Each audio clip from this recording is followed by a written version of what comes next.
Dear student, today I am going to teach you the structure of mammary gland and formation of milk.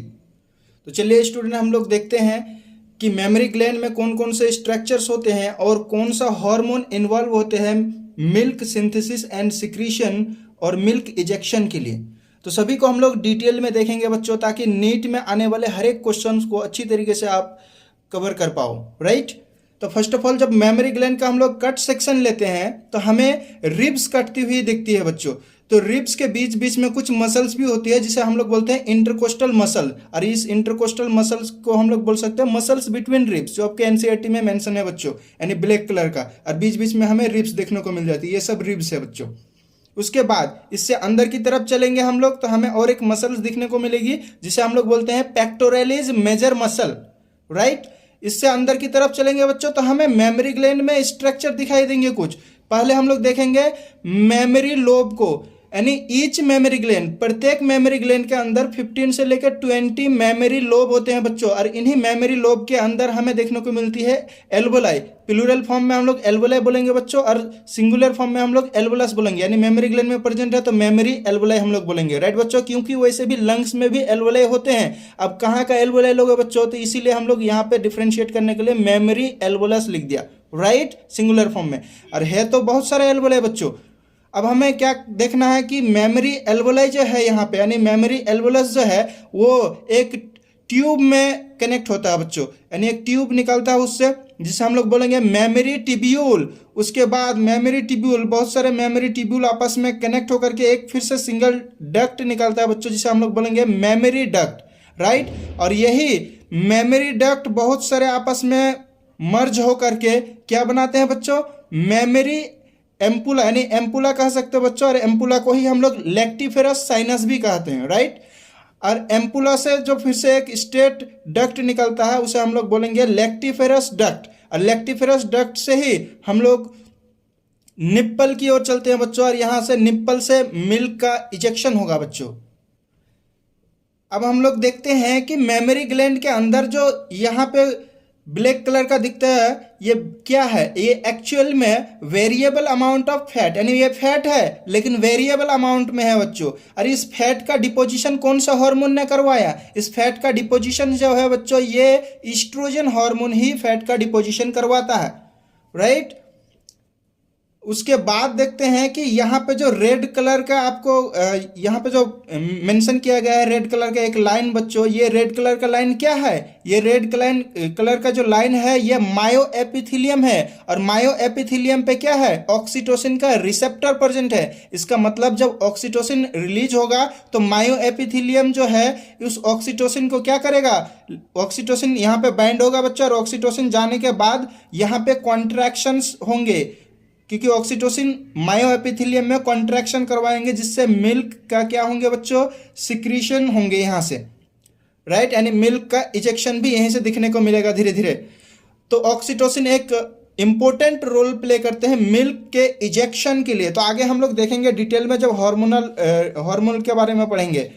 अभी यहाँ पे और एक structure हमने बना के रखा है बच्चों, ब्लैक कलर का जो लाइन खींच के रखा है ये क्या है, ये कूपर्स लिगामेंट है। ये एक प्रकार से सस्पेंसरी लिगामेंट होते हैं बच्चों, और ये कूपर्स लिगामेंट का काम क्या है, तो ये maintaining the shape of breast, यानी ये जो ब्रेस्ट है यानी मेमोरी ग्लैंड है इसकी शेप को ये मेंटेन करता है। कहने का मतलब कि मेमोरी ग्लैंड में जो टाइटनेस प्रोवाइड होते हैं बच्चों, टाइट जो रहता है मेमोरी ग्लैंड इस कूपर्स लिगामेंट की वजह से रहता है बच्चों, राइट।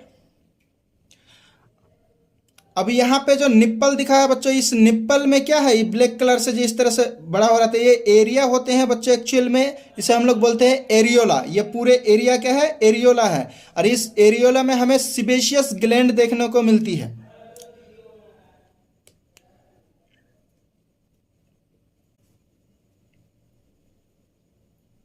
अब मिल्क फॉर्मेशन को हम लोग डिटेल में देखते हैं बच्चों कि मिल्क कैसे बनता। तो सबसे पहले हम लोग देखेंगे कि बेबी सकलिंग निप्पल, यानी बेबी जब सकिंग करता, सकलिंग भी बोल सकते हो बच्चों या फिर बेबी सकिंग भी बोल सकते हो, बेबी सकिंग निप्पल, जब बेबी निप्पल को सक करता है तो impulse goes to hypothalamus, impulse जाते हैं हाइपोथैलेमस में, और हाइपोथैलेमस क्या करता है, एंटीरियर पिट्यूटरी से प्रोलैक्टिन को रिलीज करवाता है और पोस्टीरियर पिट्यूटरी से ऑक्सीटोसिन हार्मोन को रिलीज करवा देता है बच्चों।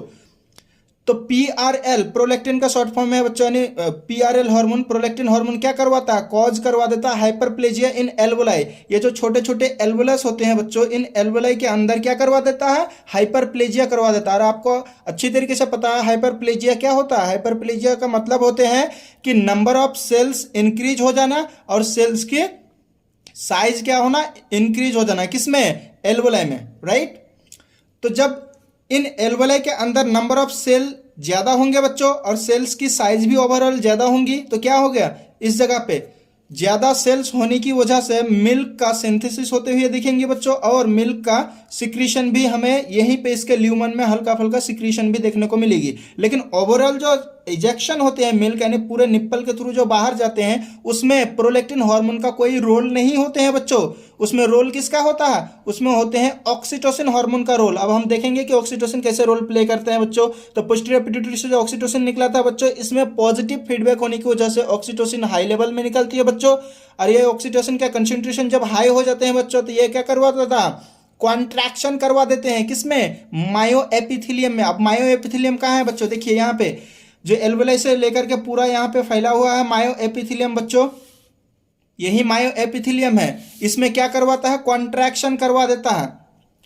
तो इसके कारण क्या होता है, जब इसमें ये कॉन्ट्रैक्ट होंगे बच्चों, तो इससे जो मिल्क यहाँ पे ज्यादा नंबर में सेल बन रहा था, यही सेल टूट टूट के क्या होंगे, इस कॉन्ट्रैक्शन के दौरान ये पूरा ट्यूब जो है सिकुड़ेगा, जिसके कारण क्या होगा, यहाँ से मिल्क इजेक्ट होते हुए दिखेंगे बच्चों। तो ओवरऑल हम कह सकते हैं कि ऑक्सीटोसिन हार्मोन रोल प्ले करते हैं मिल्क के इजेक्शन में। तो इसलिए हम लोग यहाँ पे अच्छी तरीके से मेंशन भी किए हैं हाईलाइट करके कि PRL यानी प्रोलैक्टिन हार्मोन जो है मिल्क सिंथेसिस एंड सिक्रीशन में रोल प्ले करते हैं, ऑक्सीटोसिन हार्मोन मिल्क के इजेक्शन में रोल प्ले करते हैं। राइट बच्चों, अगर क्वेश्चन नीट में आए तो आप इन्हीं को टिक लगाइएगा कि मिल्क का सिंथेसिस प्रोलैक्टिन करवाता है और सिक्रीशन भी, और इजेक्शन ऑफ मिल्क कौन करवाता है, तो ऑक्सीटोसिन हार्मोन करवाता है। अब एक इंपॉर्टेंट ये भी देख लेते हैं बच्चों, वैसे तो ये उतना इंपॉर्टेंट नहीं है, फिर भी देख लेते हैं। The milk produce during the initial few days of lactation is called colostrum, right. कि शुरुआती का जो कुछ दिन यानी मिल्क निकलता है बच्चों, उसे हम लोग कोलेस्ट्रॉम कहते हैं आफ्टर डिलीवरी, राइट।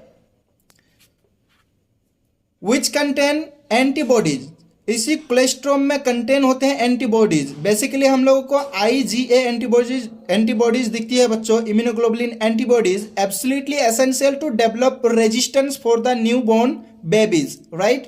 यानी एक प्रकार से रेजिस्टेंस देते हैं न्यू बोर्न बेबीज के लिए। तो चलिए यहीं पे लेक्चर को एंड करते हैं। होप कि आपको समझ में आ गया होगा बच्चों। तो आप इस चैनल को सब्सक्राइब कीजिए, ज़्यादा से ज़्यादा बच्चों को शेयर कीजिए, ताकि हर एक बच्चों को ऑथेंटिक नॉलेज मिल सके और नीट में अपना अच्छा स्कोर कर पाए, राइट। Thank you.